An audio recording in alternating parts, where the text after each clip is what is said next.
Bismillahirrahmanirrahim. Baik, bismillah. Assalamualaikum warahmatullahi wabarakatuh. Waalaikumsalam warahmatullahi wabarakatuh. Alhamdulillahirabbil alamin wassalatu wassalamu ala asyrofil anbiya'i wal mursalin wa ala alihi washabihi ajmain amma ba'du. Segala puji bagi Allah, Tuhan semesta alam yang senantiasa memberikan kita nikmat, taufik serta hidayahnya sehingga kita bisa berkumpul belajar bersama di ruangan 9C dalam rangka aksi nyata modul 1.4 diseminasi membangun budaya positif di sekolah. Insyaallah nanti saya Andi Ruswanto akan memaparkan beberapa hal yang berkaitan dengan budaya positif.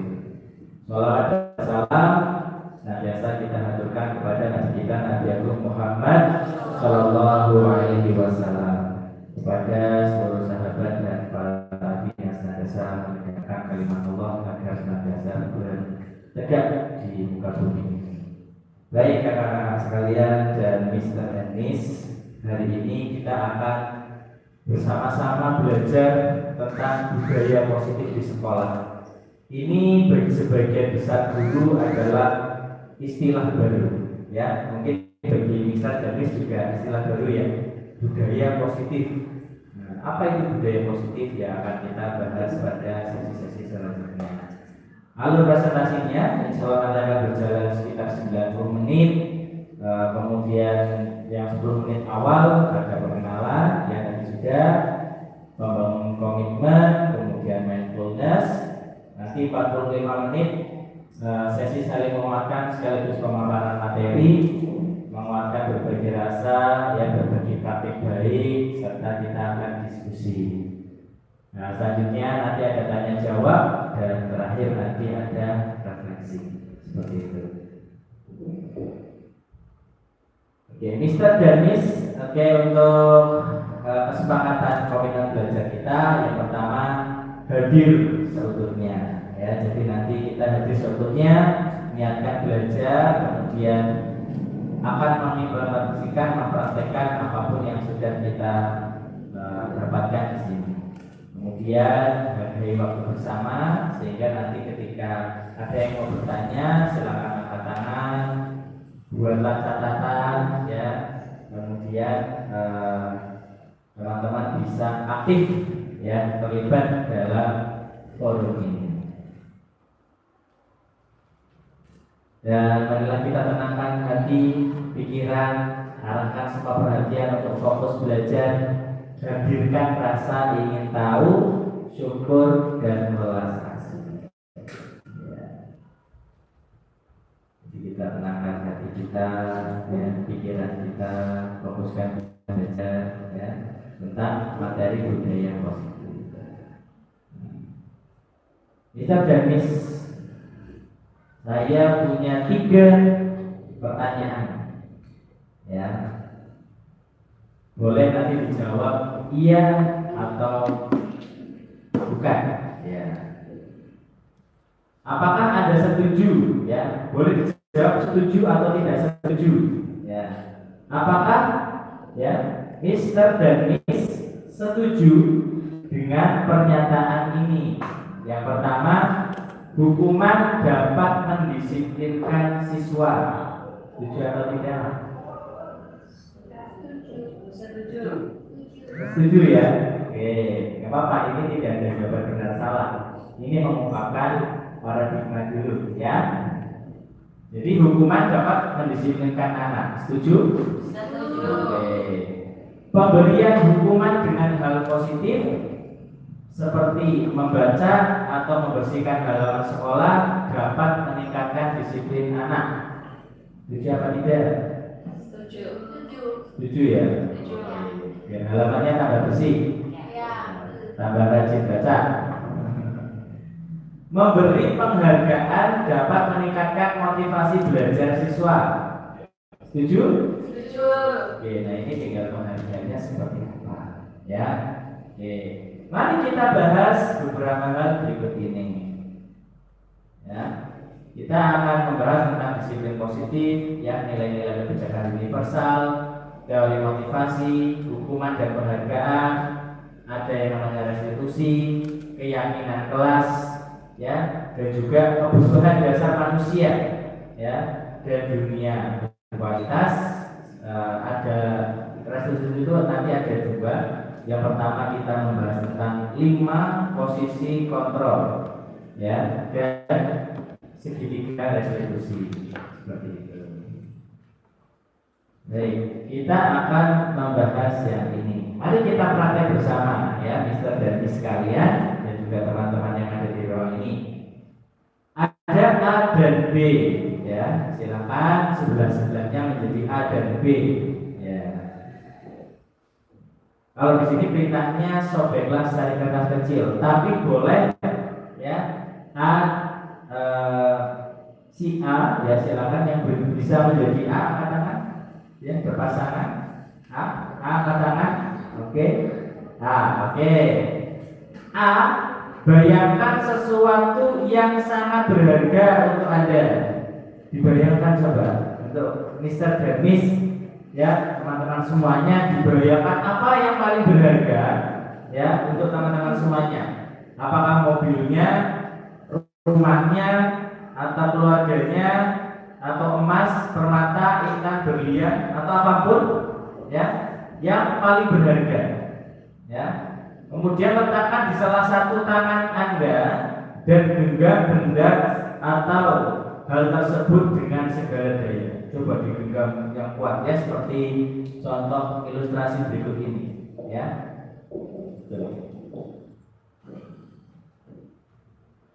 Sudah digenggam, ya, silakan yang digenggam dulu, ya, yang kuat, ya. Bayangin aja bendanya ada di tangan kalian semuanya, ya, di tangan Mister dan Miss semuanya, ya, digenggam.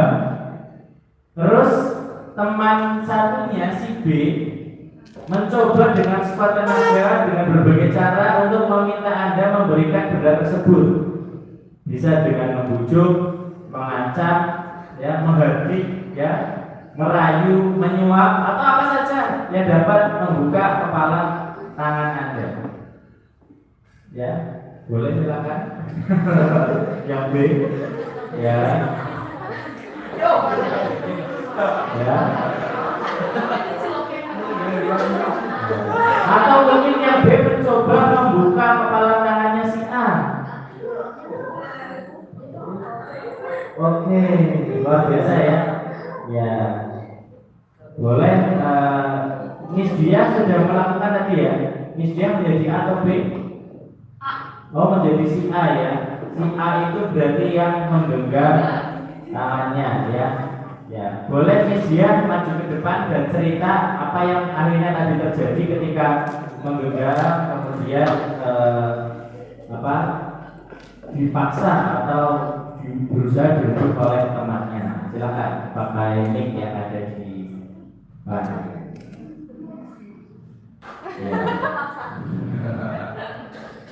Ya.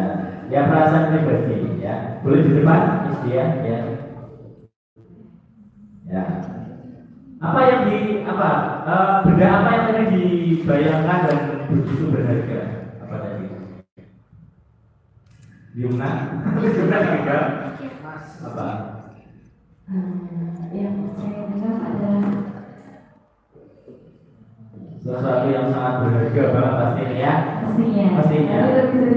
Ya, oke. Tak nilai, ya, Pak, ya. Nah, tadi dicoba direbut oleh temannya, ya, atau oleh si B. Apa yang terjadi dengan tangannya Miss Dia tadi? Awalnya karena saya juga Ya. teman yang satunya memang sudah berusaha untuk membukanya, tapi belum bisa. Kemudian pelan-pelan teman yang satunya pun dengan bujukan. Oke. Kemudian tadi apakah ada perbedaan energi atau kekuatan ketika sebelumnya memegang sendiri dan ketika memegang dengan tantangan ada yang ingin merebut, mana yang lebih kuat genggamannya? Ketika direbut. Ketika direbut, ya, luar biasa. Kenapa lebih kencang? Ya kan takut minta Oh, sesuatu yang takut kurang diminta, ya, sesuatu yang sangat berharga. Oke, terima kasih banyak, tepuk tangan buat Media atas testimoninya. Kita semua memiliki paradigma pola pikir yang mungkin sementara ini ya atau selama ini kita pertahankan, ya, entah itu paradigma bahwa misalnya kalau saya memakai produk ini itu paling bagus, itu juga paradigma. Padahal ada kemungkinan produk yang lain lebih bagus. Atau ketika saya itu mengerjakan tugas dengan si ini, itu kok rasanya selalu selesai ya. Nah, padahal itu juga paradigma. Bisa jadi dengan teman yang lain selesai juga. Ya, gitu. Nah, apa yang akan kita bahas terkait paradigma? Nah, perubahan paradigma teori kontrol atau teori pilihan. Nah, ini ilusi kontrol kita. Ya, ada beberapa yang itu sebetulnya ilusi. Ya, saya akan coba jelaskan. Yang pertama, ilusi guru mengontrol siswa. Ya, kita sebagai guru sering berpikir bahwa kita bisa mengontrol siswa. Ya, sepenuhnya kita bisa kontrol. Kira-kira betul apa tidak kita bisa mengontrol siswa? Bisa. Bisa apa kita bisa mengontrol siswa sepenuhnya? Bisa. Bisa apa? Apakah bisa seorang guru mengontrol murid sepenuhnya? Tidak. Tidak, ya. Karena murid itu pasti punya sisi yang bahkan itu hal bagus pasti bisa melawan. Ayo ngaji, males ya. Itu paling gampangnya, ya. Jadi ilusi bahwa kita itu bisa mengontrol semua orang itu bukan fakta, itu sebuah ilusi. Ya. Ilusi bahwa kritik, ya, dan membuat orang merasa bersalah itu dapat menguatkan karakter. Ya. Jadi kalau kita membuat orang itu merasa bersalah, kemudian kita kasih kritikan, bahkan mungkin kritikan yang membangun, itu kita sering berpikir bisa menguatkan karakternya. Ternyata tidak juga. Ya. Karena semua perubahan itu menguatkan karakter itu juga berasal dari diri sendiri. Ya, Mr. Damis yang di sini dengan usia yang berbeda-beda pasti memiliki kematangan karakter di usia yang berbeda-beda. Ada yang matang di usia 20-an sudah matang. Tapi banyak juga remaja sekarang usia 20-an belum tahu mau ngapain, punya keahlian apa. Ya. Bahkan udah sering dikritik pun nggak berubah-ubah, ya. Jadi ilusi bahwa semua penguatan positif efektif dan bermanfaat. Bahkan sebuah penguatan positif itu belum tentu efektif, ya, dan bermanfaat. Maka kondisi-kondisi tertentu yang ketika kita memberikan masukan positif itu bahkan orang juga tidak mau berubah. Ya, ada saja segi-segi mereka ingin mempertahankan paradigma mereka. Gitu. Karena semua orang memiliki paradigmanya masing-masing. Dan berkaitan dengan orang dewasa, ya, atau orang yang usianya lebih tua, guru misalnya kepada siswa. Ilusi bahwa orang dewasa memiliki hak untuk memaksa, itu juga ilusi. Ya. Bahwa kita terbatas dengan aturan, tidak pasti bahwa yang lebih tua berhak memaksa yang lebih muda. Itu juga salah, ya, ilusi, ya, tidak benar, gitu. Dan masih banyak ilusi-ilusi yang lainnya. Misalnya dilanjutkan, ya. Inilah salah satu perubahan paradigma stimulus respon teori kontrol atau teori pilihan. Siapa yang sesungguhnya memiliki kontrol? Apakah orang lain atau diri kita? Menurut teman-teman semuanya? Diri kita. Ya, betul, diri kita. Stimulus responnya sama teori kontrol pilihan. Jadi yang di sebelah kiri, ya, di sebelah kiri Mr. Darmis semuanya, ini adalah sesuatu yang kita sering percaya. Kita mencoba mengubah orang agar berpandangan sama dengan kita. Ya. Kita mencoba mengubah orang agar berpandangan sama dengan kita. Teori kontrolnya, kita sebetulnya berusaha memahami pandangan orang yang lain tentang dunia. Jadi yang benar itu, yang bisa kita lakukan adalah bukan memaksa orang atau mencoba mengubah orang agar berpandangan sama dengan kita, tapi kitalah yang harus memahami pandangan orang lain tentang dunia ini. Ya, Mr. Darmis dan seluruh teman-teman yang duduk di sini pun punya pandangan yang berbeda terkait hal-hal tertentu. Ya, ketika memutuskan kita mau beli makan apa, itu saja sudah berbeda pandangan bisa. Ya, sangat-sangat mungkin. Ya, apalagi di kalangan para siswa, wah mereka itu sangat-sangat punya pandangan yang berbeda. Kakak adik yang kembar aja sudah punya pandangan yang berbeda. Yang kedua, perilaku buruk dilihat sebagai suatu kesalahan. Ya, perilaku buruk itu sering kita nilai sebagai suatu kesalahan. Padahal menurut teorinya, semua perilaku pasti memiliki tujuan. Apapun itu, perilaku baik maupun perilaku yang tidak baik. Ya, kita berperilaku baik, ya pasti punya tujuan. Misalnya kita sering diajarkan apapun ditujukan untuk ibadah. Ya, bahkan orang-orang yang melakukan tindakan kriminal pun mereka punya tujuan atau sering disebut motif. Ya, semua dari kita duduk di sini juga punya tujuan. Ya, pasti punya tujuan. Dari pagi berangkat dari rumah sampai sekolah sampai nanti pulang, pasti semua punya tujuan. Kita sering berpendapat juga atau berparadigma orang lain bisa mengontrol saya. Ada yang berparadigma seperti itu. Padahal kenyataannya gimana? Kita baca ini, ya. Coba kita baca bersama-sama. Banyak aja. Ya. Yang mantap ya, jadi inilah kuncinya. Yuk kita baca bersama-sama ya yang ini. 1, 2, 3. Anda yang bisa mengontrol diri Anda. Ya. Jadi hanya kita yang bisa mengontrol diri kita sendiri. Orang lain itu nggak bisa. Ya. Gitu. Mister itu kalau disuruh terus nurut gimana? Itu bukan mengontrol ya. Itu memberikan perintah.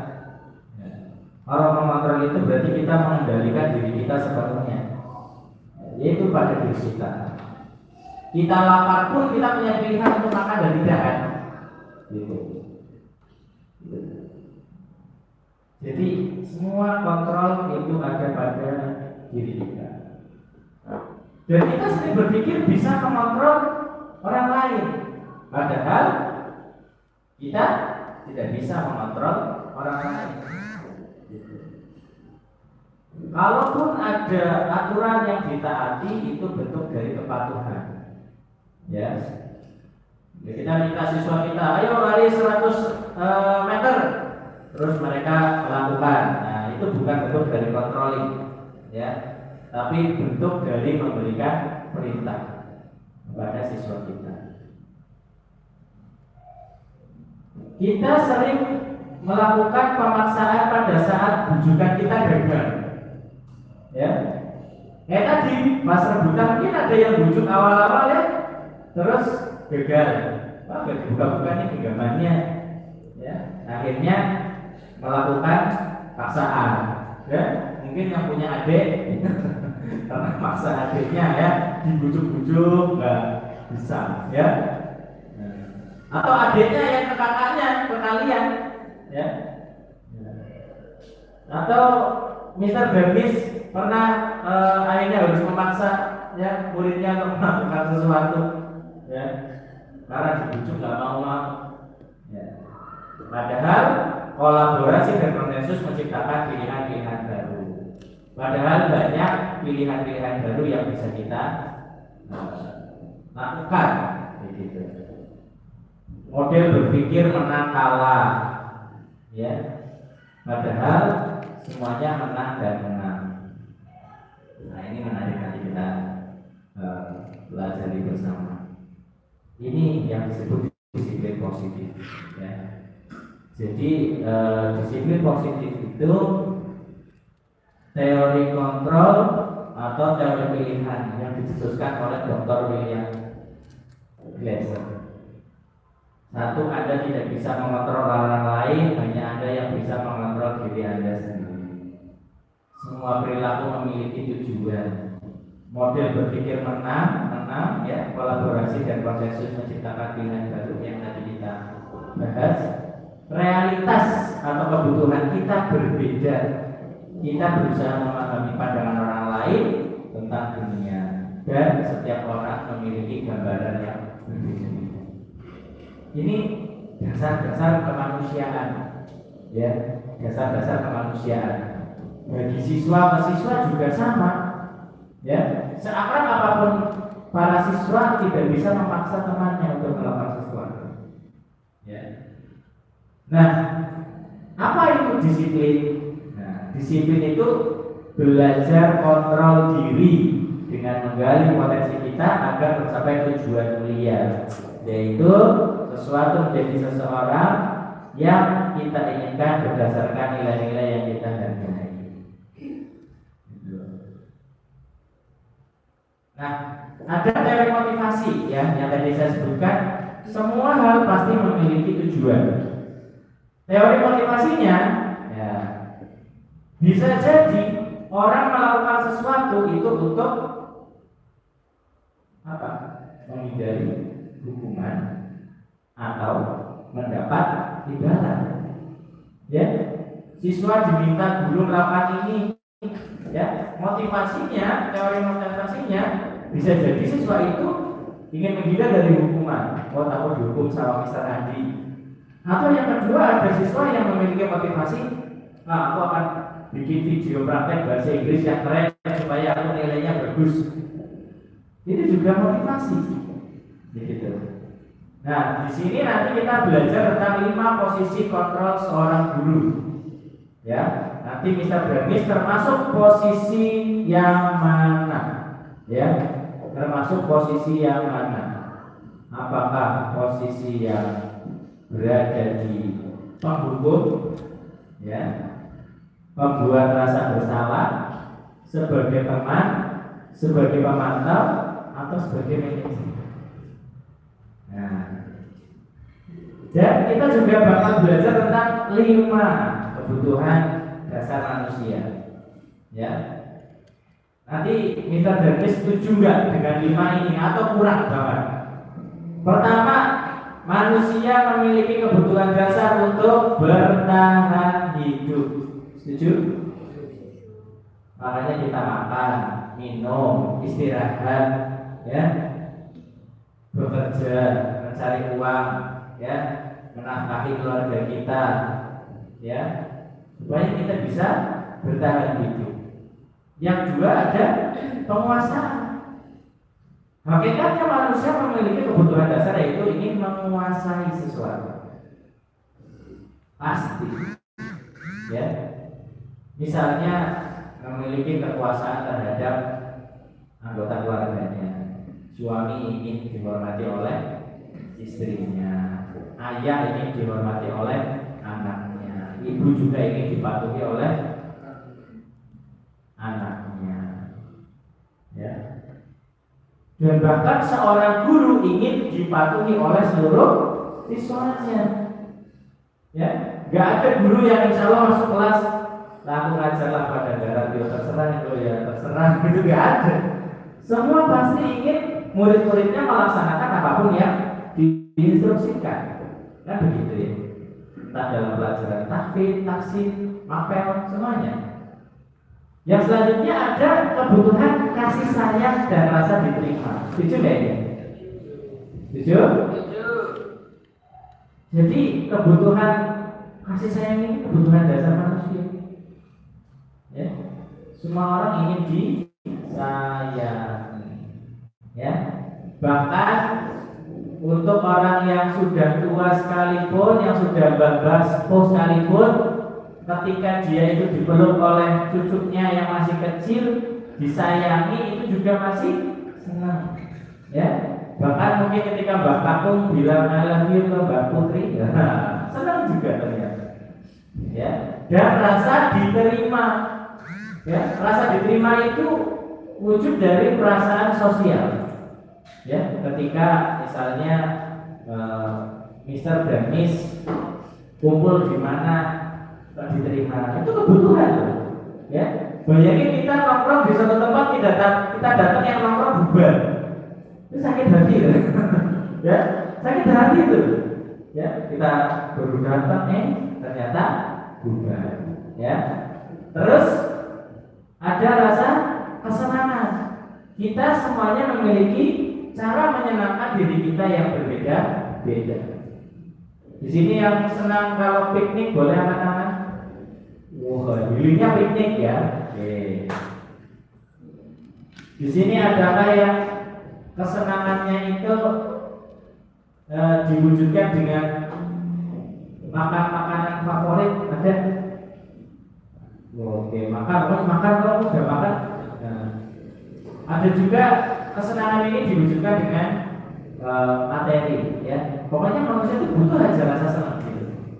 Dan terakhir, kebutuhan manusia adalah kebebasan. Itu semuanya, ya. Semuanya manusia itu menghendaki kebebasan. Hanya saja kita nggak bisa sebebas itu. Ini kebutuhannya ya. Contoh gampang ketika orang yang berada di penjara dan di luar penjara. Orang yang dalam penjara butuh mereka itu bukan uang lagi, butuhnya mereka adalah bebas.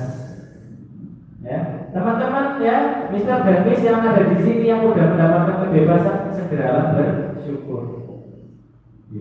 Bebas bernafas, bebas, ya pokoknya bebas apapun.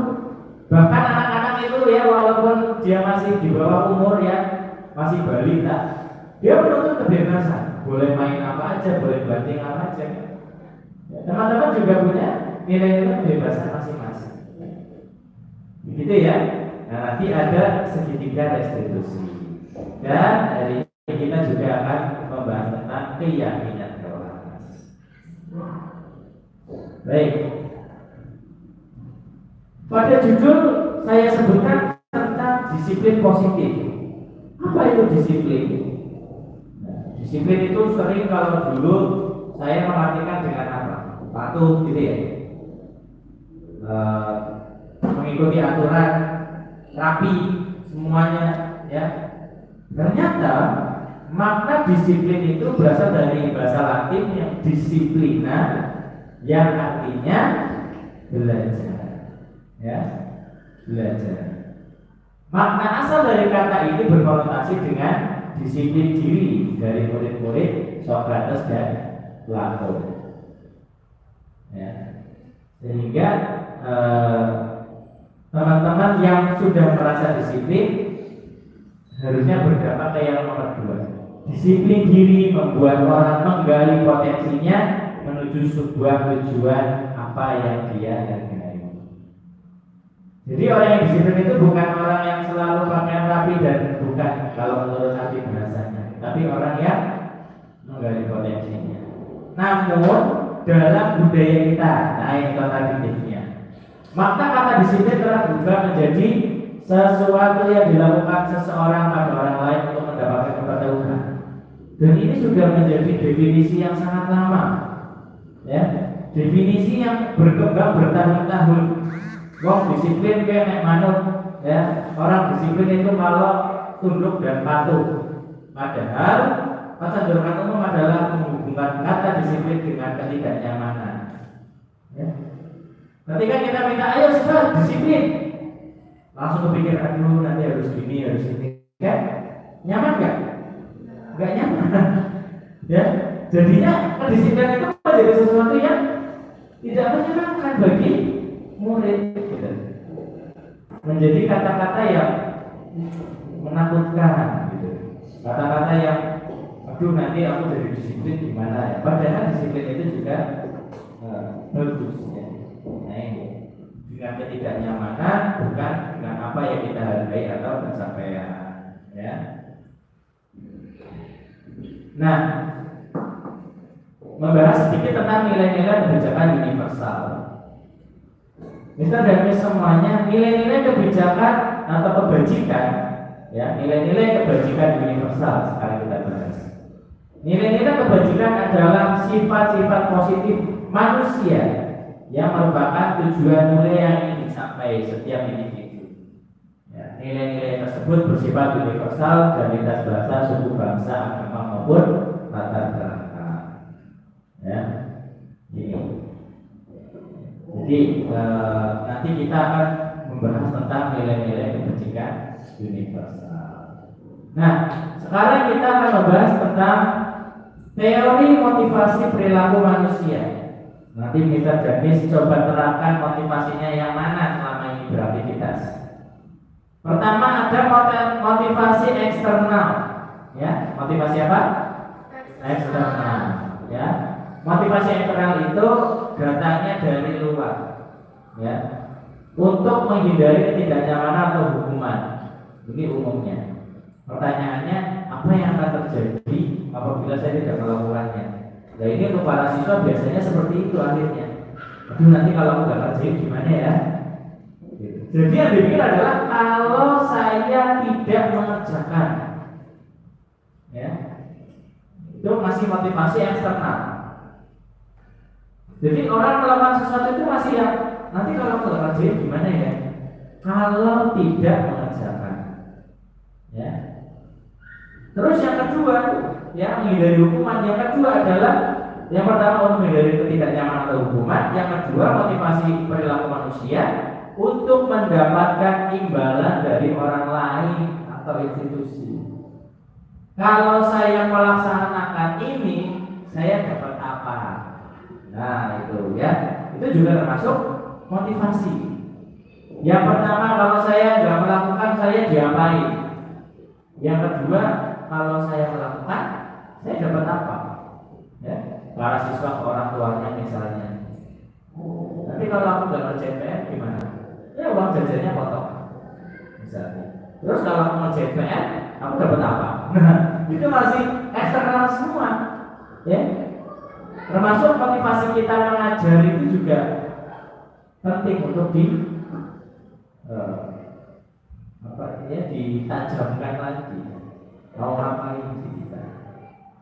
Nah, seharusnya kita memiliki motivasi internal dalam melakukan segala sesuatu. Apa itu motivasi internal? Adalah untuk menghargai diri sendiri. Pertanyaan ke diri sendiri biasanya, saya akan menjadi orang seperti apa apabila saya melakukannya? Ya, misalnya kita datang tepat waktu, kita selalu berpakaian rapi, kita selalu sayang dengan murid-murid kita senantiasa menghormati rekan-rekan kerja kita. Itu tujuannya apa? Ya, aku baik sama dia, nanti kalau misalnya aku nggak baik sama dia, siapa dong yang ngajakin aku atau bantu aku ngerjain tugas? Ya, itu masih eksternal. Tapi ketika kita melakukan sesuatu dengan pertanyaan, kalau saya bantu dia, saya jadi manusia seperti apa ya? Oh, saya akan menjadi manusia yang baik, ya, menghargai diri, ya, disayangi teman, ya. Pokoknya semuanya yang berkaitan dengan nilai-nilai kemanusiaan. Bukan lagi berharap hadiah ataupun menghindari sebuah hubungan, ya. Kira-kira kalau manusia selama ini lebih banyak motivasi eksternal atau internalnya, teman-teman semuanya? Eksternal atau internal? Eksternal, ya. Jadi mari kita evaluasi, ya, motivasi, karena motivasi ini akan memberikan energi kepada kita. Lanjut, ya. Kita berada di sebuah kurikulum yang disebut kurikulum merdeka, ya. Menurut Ki Hajar Dewantara, apa sih arti merdeka? Merdeka itu artinya tidak hanya terlepas dari perintah. Nah, ini penting yang kedua nih, yang sering jarang diketahui oleh murid maupun guru. Akan tetapi juga untuk membuat atau buat memerintah diri sendiri.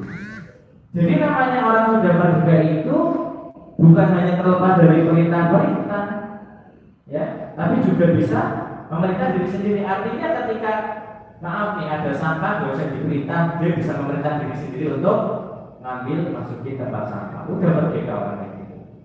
Ya, ada temannya misalnya tidak disiplin, gak usah ngelaporin guru, kalau bisa diajak ngobrol langsung. Ada tindakan yang dia ambil atas keputusannya sendiri.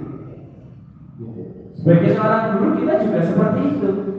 Kita sering memaknai kata merdeka, oh kita bebas merdeka. Tapi ketika kita bebas itu kita punya tanggung jawab. Bisa nggak kita self control, mengontrol diri kita, ya? Jadi ini filosofi kurikulum merdeka, membuat para guru merdeka dan siswa merdeka. Siswa yang merdeka adalah siswa yang tidak perlu diperintah untuk belajar, tapi sudah siap belajar sendiri. Nah itu merdeka. Merdeka. Merdeka.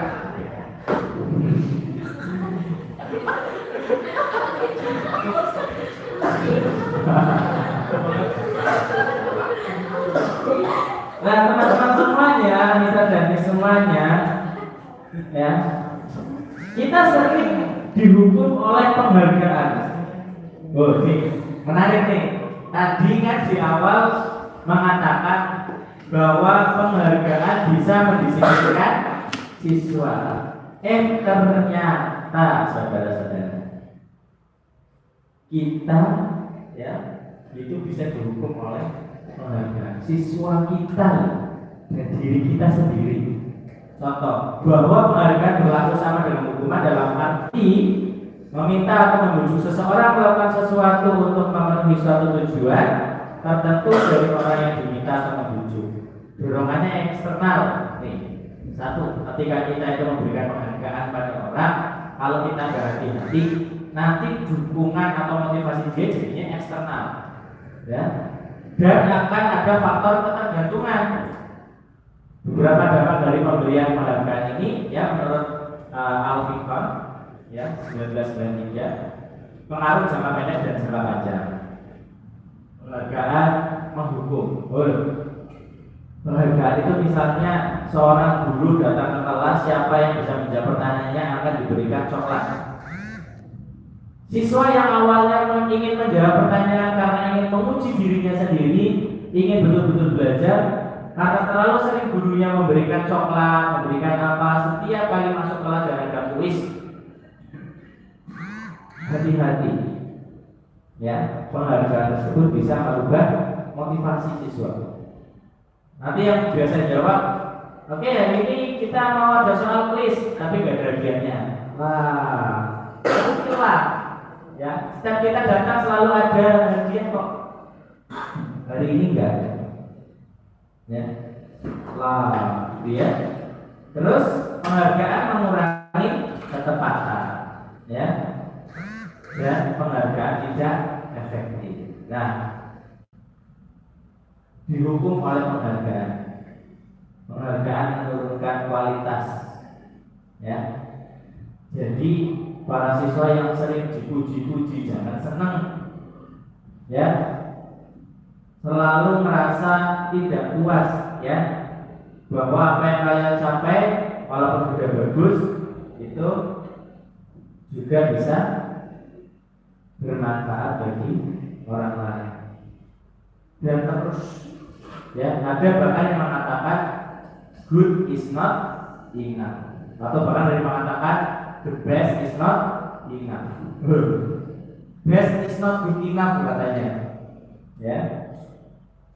Jadi hati-hati ketika kita sering memberikan penghargaan dengan tidak dibarengi dengan penanaman motivasi internal yang kuat, itu justru menurunkan kualitas. Akhirnya orang tidak mengejar lagi pencapaian, tapi yang dikejar adalah bonus-bonusnya, hadiah dari gurunya, dan lain sebagainya. Penghargaan mematikan kualitas dan penghargaan mengurangi motivasi intrinsik. Ya, coba kalian berteman dengan kalau main sama dia itu selalu ditraktir. Satu hari kalian main sama dia, ya, terus gak ditraktir, mulai timbul pertanyaan, kok tumben? Itu pasti. Ya, motivasinya bukan berteman sejati lagi, sudah sahabat mixu ya jadinya. No mixu, no love you lah. Gitu. Ya. Terus bagaimana kita memberikan apresiasi? Ya. Dalam memberikan apresiasi perlu diingat beberapa hal, ya, agar penghargaan kita nggak salah. Beri pengakuan secara khusus, pribadi, berikan kepada semua murid dan bergantian, ya, konsisten dan fokus pada proses. Jadi dalam memberikan pengakuan atau apresiasi itu pastikan semua murid itu pernah mendapat apresiasi dari kita. Ya, walaupun selalu apresiasinya misalnya hanya sebuah kalimat, oh nice try. Nah, nice try. Menjawab soal 10 betulnya 3. Apresiasi saja. Oh, good job, nice try. Ya. Perbaiki lagi ya, lebih teliti lagi, buka lagi kamusnya. Terus jadi jangan hanya yang pintar-pintar saja yang kita berikan apresiasi, tapi murid-murid yang membutuhkan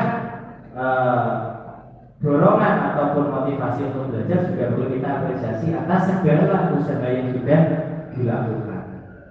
Dan apresiasi itu adalah salah satu kebutuhan dasar manusia. Ya, setuju ya?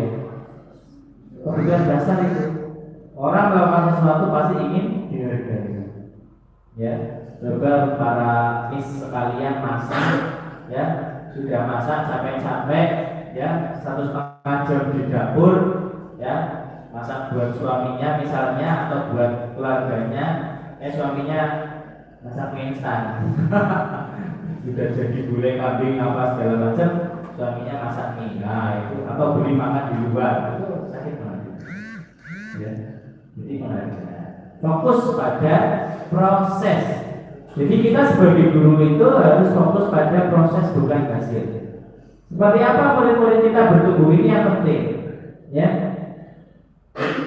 Ini yang paling penting. Seperti apa murid-murid kita bertumbuh. Lanjut contoh nih, buka. Kemarin saya perhatikan, nah berarti ada perhatian. Inilah kebijakannya, rasa empatimu besar sekali. Kapan? Pada saat menolong murid baru di kelas kita. Nah jadi jelas kapan sih itu terjadi? Ya, saya menghargai kepedulianmu untuk apa? Pada saat membantu teman-temanmu di tugas kelompok. Jadi detail. Apa yang kita sampaikan kepada murid-murid kita itu harus detail. Ya. Kemarin bagus banget loh kamu. Kenapa sih Mister? Pokoknya bagus banget. Ya apa? Pokoknya bagus lah. Ya apa? Kalau bingung orang yang mau dipuji karena apa? Ya. Atau bahkan itu sudah hal yang jelas. Oh kemarin kamu nyanyinya bagus banget. Itu sudah pujian apresiasi. Tapi akan lebih mengenal lagi ketika ditambahkan hal-hal detail yang orang itu bahkan mungkin nggak sadar. Kemarin kamu nyanyinya bagus banget pas lomba di FLS 2N. Nada tinggimu sekarang sudah semakin kuat, iramanya semakin bagus dan nafasmu semakin panjang. Sampai sedetail itu orang membandingkan itu namanya apresiasi. Ya. Oke, kita tanya jawab. Apakah tangguh perbedaan hukuman dan konsekuensi? Tahu nggak? Tahu. Nah nanti Miss Isma coba jawab ya. Miss Isma jawab nih. Ya. Mencatat 100 kali di dalam buku kalimat dengan kalimat saya tidak akan terlambat lagi karena terlambat sekolah, itu hukuman atau konsekuensi? Boleh maju ya, boleh maju Miss Isma. Ya ini Miss Isma kita explore ya pengetahuannya terkait dengan apa beda konsekuensi dan hukuman. Silakan Miss Isma. Itu nyala dulu, dikawarkan dulu. Ya. Yang pertama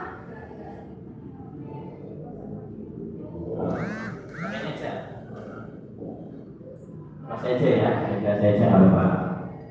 Ya, kalau sudah aja.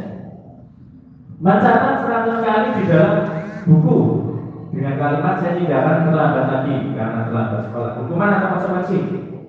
Hukuman. Ya, nanti kita cek betul apa enggak jawabannya. Lari mengelilingi lapangan basket 2 kali karena terlambat hadir di sekolah. Hukuman. Oke. Murid diminta untuk push up 15 kali karena tidak menggunakan masker ke sekolah. Hukuman. Oke. Menggantikan kertas tugas teman yang sudah dicoret-coret. Mengganti kertas temannya yang sudah dicoret-coret. Konsekuensi. Membersihkan tumpahan air di meja karena tersenggol pada saat belajar.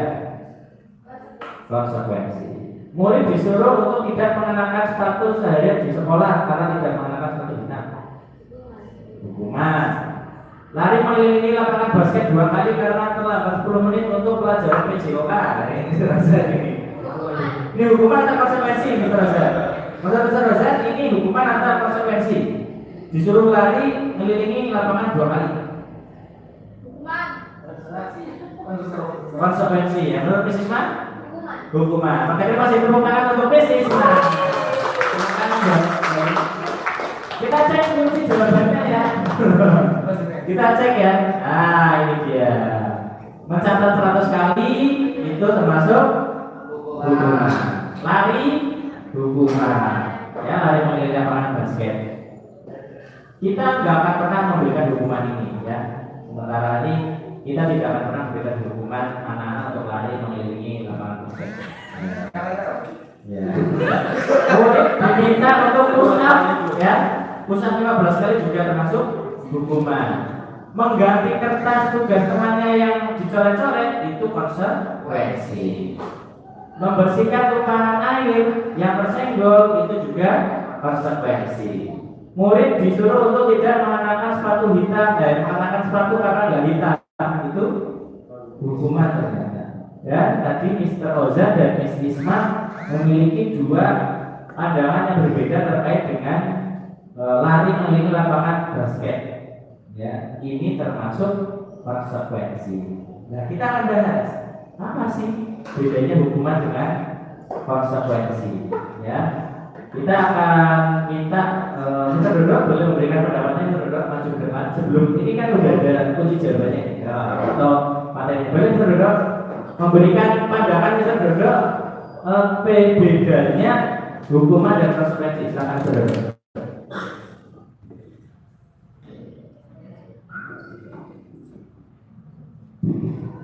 Baik, saya akan memberikan pandangan tentang perbedaan antara hukuman dan konsekuensi. Kalau untuk hukuman, menurut saya itu tidak ada relevansi dengan apa yang kita lakukan sebelumnya. Jadi, misalnya mencatat 100 kali di buku kalimat saya tidak akan terlambat karena terlambat sekolah itu tidak akan merubah seseorang menjadi lebih baik. Karena dengan mencatat tidak akan merubah karakternya menjadi orang yang tepat waktu. Kemudian kalau untuk konsekuensi itu ada relevansinya, kenapa? Karena kalau konsekuensi menurut saya itu ada perjanjian sebelumnya. Misalnya kalau saya memakai sandal di dalam ruangan, maka nanti saya akan dihukum. Kalau saya memakai sandal di ruangan, nanti saya akan dihukum. Gak apa-apa, katanya dihukum, tapi itu bentuk dari konsekuensi karena ada kesepakatan antara 2 orang yang melakukan perjanjian. Ya, betul. Oke, tepuk tangan boleh. Oke, kita cek ya. Nah, ini dia perbedaan hukuman dan konsekuensi. Begitu para siswa pun perlu kita pahamkan kapan mereka disebut dihukum, kapan mereka disebut menerima konsekuensi. Perlu kita pahamkan. Jangan sampai kita itu dicap sebagai orang yang suka memberikan hukuman, padahal sesuatu yang sudah disepakati, misal kata Ustaz Dodo tadi. Hukuman itu sesuatu yang menyakitkan, ya, dan harus terjadi. Kalau konsekuensi itu sesuatu harus terjadi. Kamu tidak punya tiket berarti tidak boleh naik bis. Itu bukan hukuman dari sopir, itu konsekuensi, ya. Gitu. Membuat anak sakit fisik maupun hati, untuk jangka waktu yang lama itu hukuman. kamu tuh ya ngomong dengan hina-hina yang gak ada hubungannya sama tugas yang diberikan ya. Gitu. Membuat anak, kalau konsekuensi itu membuat anak merasa tidak nyaman dalam jangka waktu pendek. Ya, gitu. Misalnya tadi konsekuensinya melanggar PJOK, kenapa termasuk konsekuensi karena masih berhubungan dengan pembelajaran PJOK. Gak nyamannya ya 2 kali lapangan itu aja, habis itu ya sudah selesai. Gitu. Terus adanya biasanya anak itu akhirnya menjadi membenci kedisiplinan. Kalau kita sering menanamkan konsekuensi, anak menghargai disiplin. Hukuman biasanya bersifat memaksa atau paksaan, ya, dihukum, ya. Ya kamu rusak, kenapa? Kamu jelek, ya, gak ada hubungannya, ya. Masa hukum besar karena jelek, ya gak ada hubungannya, ya. Tapi dipaksa, akhirnya anak ini sakit hati, ya. Gurunya dengan gagah berani memberikan hukuman pusat 15 kali, padahal mungkin gurunya suruh pusat 15 kali. Gak kuat ya Mister Rozan ya.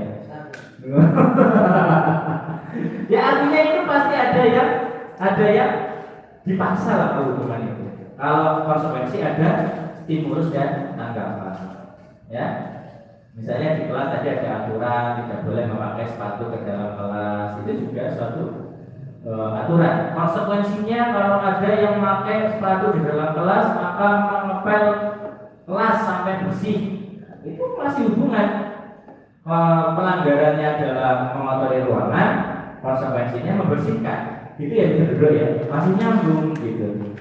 Konsepnya ini mendorong anak menyakiti diri sendiri, kalau konsekuensi mendorong anak agar mudah menyesuaikan diri. Konsep diri yang buruk itu kalau hubungan, sedangkan kalau konsekuensi itu konsep diri yang baik. Anak belajar untuk menyembunyikan kesalahan. Jadi kalau anak sering dihukum, itu biasanya kalau ada kesalahan itu nggak mau ngomong. Nah ini ada para siswa yang suka bohong orang tuanya, itu biasanya karena takut. Kenapa kamu nggak cerita sama ibu? Nah, nanti ibu marah. Gitu. Memang kamu ngapain? Takut dari mama hilang. Udah habis itu kelar hidupnya. Gara-gara tak perlu ya. Ya. Gitu. Dibilangkan apa dari atas ini juga ya. Jadi itu ya. Nah, hukuman itu membuat anak menyembunyikan masalah. Namun kalau konsekuensi itu belajar mematuhi peraturan. Ya. Kalau hukuman itu yang ada rasa marah, rasa bersalah, dipermalukan, dan merasa tidak dihargai. Ya. Tapi kalau konsekuensi memang ada kehilangan hak. Ya. Yang nggak bawa sendok saat makan siang, konsekuensinya yang makan pakai tangan. Ya, walaupun istilahnya ya dia berhak juga untuk makan pakai sendok, ya nggak bawa gimana? Dia kehilangan haknya. Dibuat tidak nyaman, diasingkan untuk sementara. Nah, sekarang kita akan menuju slide yang berikut ini dengan tema restitusi. Nah, tadi ada hukuman, ada konsekuensi. Ternyata ada satu metode pemecahan masalah yang disebut dengan restitusi. Ya. Restitusi adalah proses menciptakan kondisi bagi murid untuk memperbaiki kesalahan mereka, sehingga mereka bisa kembali pada kelompok mereka dengan karakter yang lebih kuat. Restitusi juga merupakan proses kolaboratif yang mengajarkan murid untuk mencari solusi untuk masalah mereka dan membantu murid berpikir tentang orang seperti apa yang mereka ingin menjadi atau menjadi tujuan mulia mereka dan bagaimana mereka harus memperlakukan orang lain. Itu ya. Jadi Mr. Danis ini menjadi suatu pendekatan yang cukup bagus. Ya, para siswa juga coba nanti kita praktekkan dengan metode restitusi ini, itu seperti apa hasilnya. Saya sudah praktek dengan siswa kelas 9, ya, menangani 2 kasus dengan menggunakan segitiga restitusi. Yang pertama, siswa yang tidak mau aktif dalam pelajaran atau tugas kelompok. Ya. Kalau kita berikan hukuman, bisa saja, oke, yang tidak aktif atau ribut di kelas kita minta maju ke depan, kakinya diangkat satu dan seterusnya. Itu hukuman. Atau kita tanamkan konsekuensi, kalau yang tidak ikut mengerjakan nilainya 0, ya, itu konsekuensi. Ya selesai sudah. Tapi apa yang akan terjadi dengan si anak ini? Maka ada satu pendekatan namanya restitusi. Mendorong siswa untuk mencari solusi atas masalahnya. Ya, kenapa kamu itu tadi tidak ikut aktif dalam pelajaran tugas kelompok? Harusnya kamu menjadi seperti apa? Keyakinan kelas apa yang sudah kita sepakati? Keyakinan kelas itu semacam kontrak belajar. Ya, terus apa yang akan kamu lakukan untuk bisa lebih aktif dalam kelompok? Jadi anak itu dipancing, digali untuk mencari solusinya. Ya, misalnya ada siswa yang terlambat datang ke sekolah. Kalau kita tanya kenapa terlambat, pasti sudah ada jawabannya. Betul?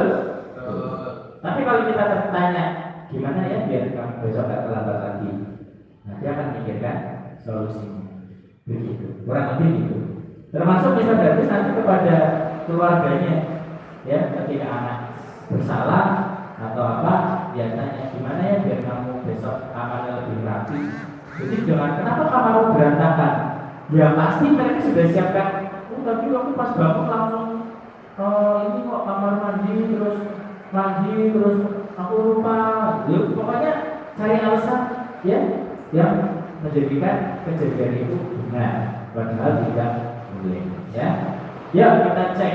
Nah ini tadi yang sudah kita sepakati ya. Hukuman itu biasanya tidak sesuai dengan masalah yang terjadi, konsekuensi ada relevansinya. Kalau restitusi itu merupakan pilihan, ya, menguatkan untuk murid, korbannya mendapatkan ganti. Ini secara bahasa hukum artinya ganti rugi. Murid atau anak mendapatkan penguatan, masalahnya terpecahkan. Ini yang paling penting dalam metode restitusi. Murid bertanggung jawab untuk perilakunya. Jadi ketika ada murid yang berperilaku negatif, maka dia akan mencari solusi di mana bisa berperilaku positif. Lanjut, ciri-ciri sebuah restitusi. Yang pertama, bukan untuk menebus kesalahan, namun untuk belajar dari kesalahan.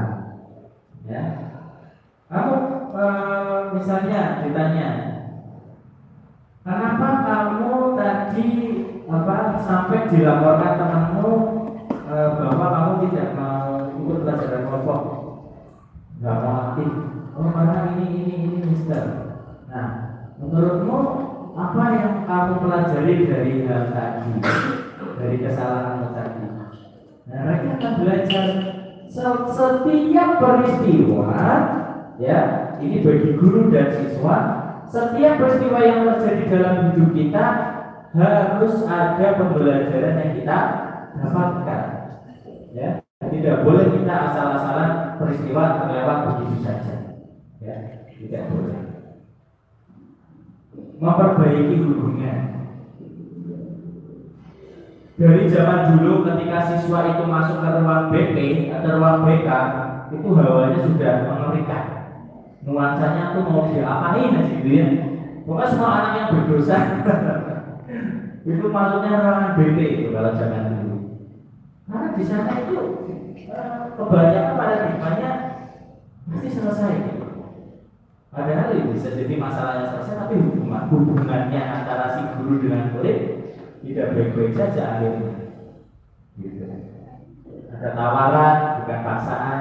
Ya. Misalnya siswa yang terlambat, diajak diskusi. Bagaimana jika hari ini kamu pasang alarmnya lebih pagi? Ya, kamu kan alasan telah bangun karena kamu selalu bangunnya itu setengah jam setelah alarm dibunyikan. Alarmnya jam 5, bangunnya jam setengah 6. Nah, besok pagi atau nanti malam kamu set alarmnya jam 4:30, alarmnya bunyi setengah jam sebelum, setelahnya berarti jam 5. Gimana, bisa nggak? Nah, restitusi itu memberikan tawaran. Kalau dia ambil dia, oke, berarti menjadi konsekuensi dia untuk melaksanakan. Menuntut untuk melihat ke dalam diri, ya tadi yang diperbaiki, mencari kebutuhan dasar, ya.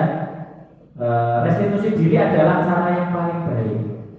Jadi dalam menyelesaikan masalah-masalah siswa kita di sekolah, metode restitusi ini menjadi metode yang paling baik. Karena guru dan siswa memiliki pemecahan masalah. Karena bisa jadi kasusnya masalahnya adalah terkait kedisiplinan, keterlambatan. Solusi untuk masing-masing siswa bisa jadi berbeda. Gak bisa semuanya disamakan. Gitu. Selanjutnya fokus pada karakter bukan tindakan. Jadi selalu yang ditekankan kenapa, apa yang mau perbaiki, bagaimana solusinya, ajak mereka berpikir, ya.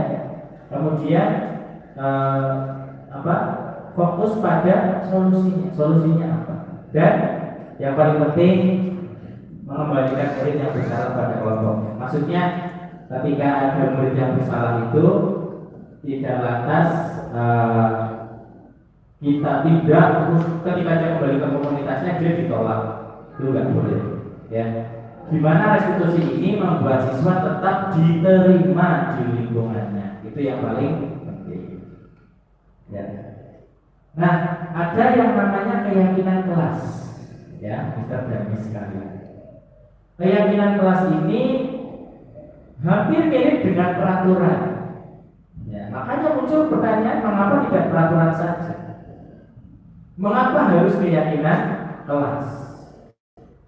Ya, coba kita bantu jawab ya, Miss Dina. Ya, silakan boleh ke depan. Ya, teman-teman berapa Miss Dina? Nah, silakan dijawab 3 pertanyaan itu ya. Pakai ini boleh. Ya. Mana, Frank? Ya. Mengapa kita memiliki peraturan harus menggunakan helm bila mengendarai kendaraan roda 2? Ya. Kenapa Miss Dina kalau naik motor pakai helm? Mengapa kita memiliki peraturan harus menggunakan helm ketika kita mengendarai kendaraan roda 2? Karena pertama itu jelas untuk keamanan diri kita sendiri. Karena roda 2 itu kan memiliki resiko yang ketika kita di jalan kan kita tidak tahu ya jalan seperti apa yang kita lalui, terus pengendara-pengendara lain seperti apa yang ada pada kita, sehingga helm itu menjadi salah satu upaya untuk menjaga keamanan diri kita. Kita coba. Mengapa kita memiliki peraturan 3M? Menggunakan masker, mencuci tangan, dan menjaga jarak. Peraturan 3M itu dibuat juga untuk mewujudkan suatu tujuan. Salah satunya adalah dengan menggunakan masker, mencuci tangan, dan jaga jarak 1,5 meter itu tidak lain dan tidak bukan adalah untuk mencegah penularan virus, dan tentunya juga untuk membuat diri kita itu menjadi lebih terhindar dari risiko-risiko seperti penyebaran penyakit atau juga hal-hal lain seperti ketika corona datang itu kan tertularnya kan risikonya besar. Salah satunya itu. Oke, terakhir, mengapa kita memiliki peraturan harus datang tepat waktu saat pelatihan misalnya? Karena itu kan suatu peraturan itu kan dibuat sama seperti nomor 2 memiliki tujuan. Harus tepat waktu itu artinya karena memiliki rancangan-rancangan agenda yang harus dilakukan, sehingga ketika kita datang tepat waktu itu artinya acara tersebut akan selesai tepat waktu juga. Oke, terima kasih. Keren sekali jawabannya. Keren dinner lah ya. Jawabannya keren. Oke. Jadi betul ya, bahwa kita ke kemana-mana atau naik motor itu pakai helm bukan karena nanti ada polisi, tapi kalau kita sudah memiliki keyakinan terhadap diri kita, ya, bahwa nanti kalau aku pakai helm aku selamat, ya, nanti ketika ada razia aku juga oke, nanti ketika aku jatuh juga kepalanya nggak terlalu parah. Jadi keyakinan-keyakinan yang muncul untuk diri sendiri dan memahami bahwa aturan yang dibuat itu untuk melindungi diri. Itu, ya. Bagaimana kita harus datang tepat waktu? Ya bukan karena aturannya seperti itu, tapi kita tanamkan nanti kalau aku datang tepat waktu ke pelatihan, acaranya akan berjalan lancar sesuai schedule dan lain sebagainya. Ya, gitu. Jadi ada keyakinan kelas. Ya. Nah, budaya positif merupakan rangkaian besar. Ya, budaya positif itu rangkaian besar yang ada di seluruh sekolah yang timbul dari sebuah lingkungan positif.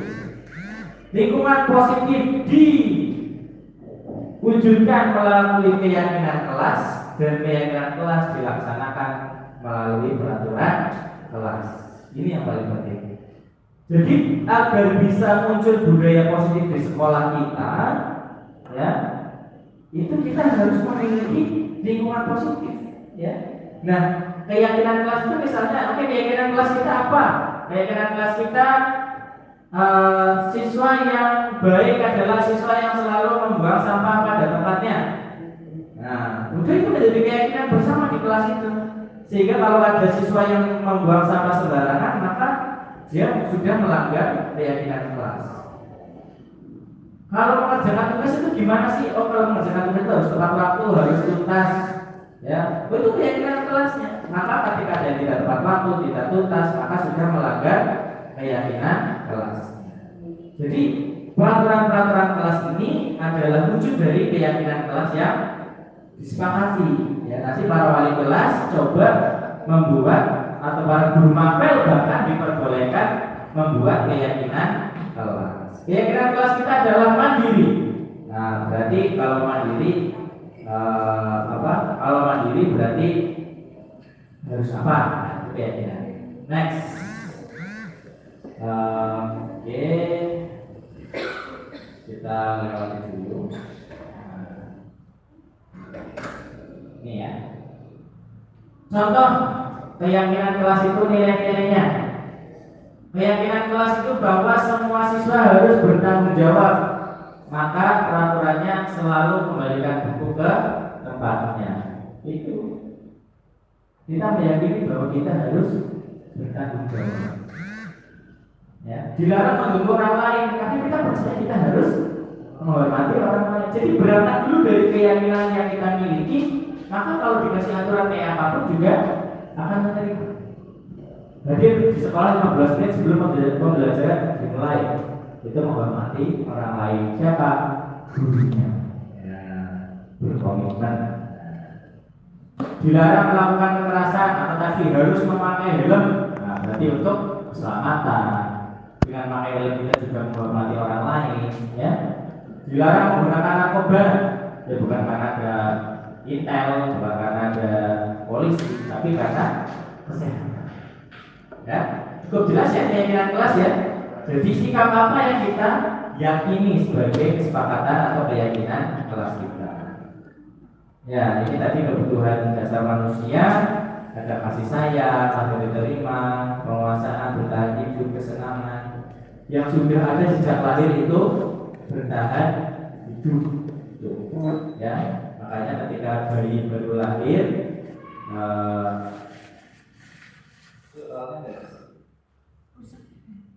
ketika bayi baru lahir, apa? Dia ada namanya inisiasi menyusui dasar atau IMD. Nah, IMD. Ya, jadi harus sesegera mungkin didekatkan dengan ASI sang ibu. Karena memang itu kebutuhan dia itu bertahan hidup, harus makan dan lain sebagainya. Gitu. Ini kalau main game termasuk kebutuhan dasar manusia enggak, Mister? Ya termasuk. Kan mereka ingin kesenangan. Ya. Nah, kebebasan boleh main game, tapi terbentur lagi oleh keyakinan-keyakinan yang ada. Ya. Nah, ini kita akan diskusi sedikit ya tentang posisi kontrol seorang guru. Ya. Kira-kira kita sering menjadi seorang penghukum atau membuat orang merasa bersalah, atau sebagai teman, atau sebagai pemantau, atau sebagai seorang manajer. Contohnya, seorang penghukum itu biasanya ngomongnya, ya kita dari cara ngomongnya aja ya. Cara ngomong guru itu termasuk seorang yang menghukum, membuat orang merasa bersalah, seorang teman, pemantau, atau dia seorang manajer. Dia bilang kalau ada anak yang salah, kalau kamu tidak melakukan, awas dia merasakan. Nah, itu tipe-tipe guru yang pinginnya menghukum terus gitu ya. Anak tuh kalau mau ke sekolah, kalau bisa nggak ketemu dia lah, gitu ya. Jangan sampai menghindar. Gitu. Kalau orang bersalah, kamu seharusnya sudah tahu. Ibu lelah sekali mengatakannya, ibu stres. Proses untuk menyelesaikan masalah dimulai dari menstabilkan identitas, menanyakan keyakinan, dan validasi kebutuhan. Dan ini yang sudah saya lakukan di kelas 9 waktu itu praktek bagaimana menerapkan segitiga restitusi. Segitiga restitusi ya, di sini ada 3 tahapan: menstabilkan identitas untuk membuat anak merasa gagal karena berbuat salah menjadi positif terhadap dirinya. Misalnya ada anak yang mendapatkan apa ya? Ada anak yang tidak mendapatkan nilai PJOK karena dia tidak membawa seragam, misalnya ada aturan seperti itu. Nah, nggak bisa ikut tes dong. Ya, padahal itu ada penilaian ya,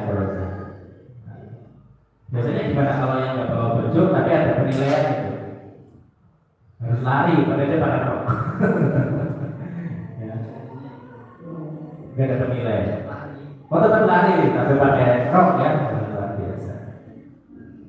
Untuk menstabilkan anak yang seperti ini, yang anak-anak yang merasa bersalah ini harus kita stabilkan dulu. Ya, nggak apa-apa. Misalnya ada anak yang nggak pernah terlambat dalam hidupnya, yang sepanjang hidupnya tiba-tiba dia terlambat terus nangis-nangis di kelas. Aku dari terlambat 1 menit. Nah, kita stabilkan dulu, tidak apa-apa. Semua orang pernah mengalami yang namanya keterlambatan. Ya, kita pasti menyelesaikan permasalahan ini. Ya, distabilkan dulu, stabilkan. Ya, kemudian ada validasi kebutuhannya apa? Ya, gitu. Misalnya kamu bisa saja melakukan hal yang buruk, tapi kamu tidak melakukannya, atau apa yang perlu bagikan, ya. Nah, atau kita tanya, apa kamu bisa melakukan dengan lebih baik besok lagi, besok bisa lebih baik ya? Ya, jawabannya, oh iya bisa Mister, bisa Miss. Ya, terus terakhir menanyakan keyakinan. Apa nilai yang kita percaya di sekolah kita atau di kelas kita, ya? Oh, kita harus disiplin. Artinya apa? Tidak setiap datang ke kelas tepat waktu, ada tugas dikerjakan, itu sudah disiplin. Ya, tanpa adanya paksaan. Dan ada beberapa detik tadi saya lewati. Oke. Ada yang mau bertanya terkait dengan materi disiplin positif? Ada? Pertanyaan? Ada nggak Mas Isma? Berdua terkait tadi filosofi menghukum. Ini berdua ini filosofis ya, silakan. Terkait dengan